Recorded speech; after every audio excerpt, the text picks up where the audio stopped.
সুপ্রিয় দর্শকবৃন্দ, আসসালামু আলাইকুম। যে যেখান থেকে আমার ভিডিও দেখছেন এবং শুনছেন সকলকে জানাই সাদর সম্ভাষণ। বন্ধুরা, আমি এখন আছি মিরপুর দারুসালাম থানার পাশে যে আপনাদের এই একটা খেলার মাঠ আছে, প্লাস আপনার কবরস্থান আছে, তার এই পাশেই আমি দাঁড়িয়ে আছি। বন্ধুরা, এই দেশ আমার আপনার সকলের, এই দেশকে রক্ষা করা আপনার আমার সকলের দায়িত্ব এবং দেশের আপনার চারপাশের পরিবেশ পরিচ্ছন্ন পরিষ্কার রাখা এটাও আপনার আমার সকলের দায়িত্ব। পরিষ্কার পরিচ্ছন্ন থাকা ইমানের অঙ্গ। তাই সকলকে বলবো, বন্ধুরা, আপনারা সবাই যার যার চারপাশের পরিবেশ পরিষ্কার পরিচ্ছন্ন রাখবেন এবং তার সাথে কাজ করবেন, তাহলে এই দেশ সুন্দরভাবে এগিয়ে যাবে। বন্ধুরা, আমি এখন দাঁড়িয়ে আছি, আপনারা দেখতে পাচ্ছেন মাস্তুল মেহমানখানা, একটা জরুরি খাবার সরবরাহ কাজে নিয়োজিত থাকে। এরা দুস্থ গরিবদের জন্য খাবার জোগাড় করে থাকে বিভিন্ন স্থানে, শুধু এখানে না, কিছু কিছু জায়গায় এনারা এই খাবারের কর্মসূচি করে প্রতিদিনই করে থাকে। দেখতে পাচ্ছেন অনেক মানুষ সিরিয়ালে দাঁড়িয়ে আছে, এখানে হাত দিচ্ছে। এখানে যাদের দেখতে পাচ্ছেন সবাই কেউ রিক্সা চালায়, কেউ রিক্সা করে বা দিনমজুরের কাজ করে। এই ধরনের মানুষগুলো এখানে বেশিরভাগ আসে।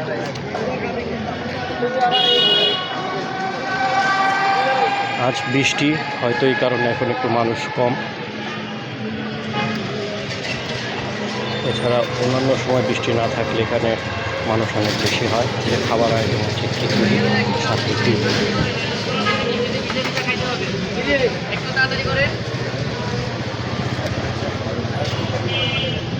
এভাবে যদি আমরা সকলে যার যার স্থান থেকে মানুষের পাশে গিয়ে দাঁড়াই, তাহলে এই দেশ গড়তে বেশি সময় লাগবে না। আপনাদের একটু সহযোগিতা, একটু মন মানসিকতায় গড়ে তুলতে পারে এই দেশকে। দেখতে পাচ্ছেন প্লেট দেওয়া হচ্ছে এখন।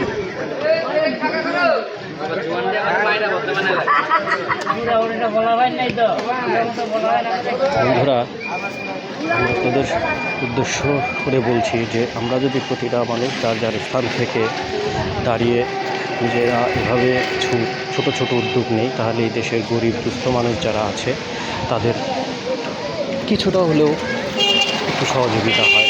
একবেলা এক মুঠো খাবারের দায়িত্ব নিলে অন্তত তারা একবেলা এক মুঠো খেতে পারে।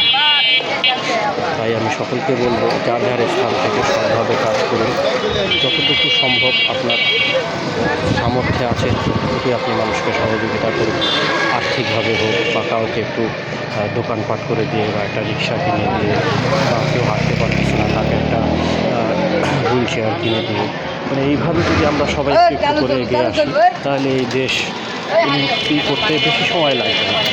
সততার সাথে কাজ করলে আল্লাহও খুশি হয় এবং আপনাকে হয়তো কিছুদিন একটু কষ্ট দিতে পারে, আপনার ধৈর্য পরীক্ষা করতে পারে, কিন্তু আল্লাহ আপনাকে অবশ্যই ভালো একটা অবস্থানে নিয়ে যাবে। প্রিয় বন্ধু সবাইকে জানাই অসংখ্য ধন্যবাদ আমার ভিডিও দেখার জন্য। যদি সম্ভব হয় একটু লাইক সাবস্ক্রাইব দিয়ে দেবেন, আপনাদের একটু সহযোগিতা আমার। আসসালামু আলাইকুম।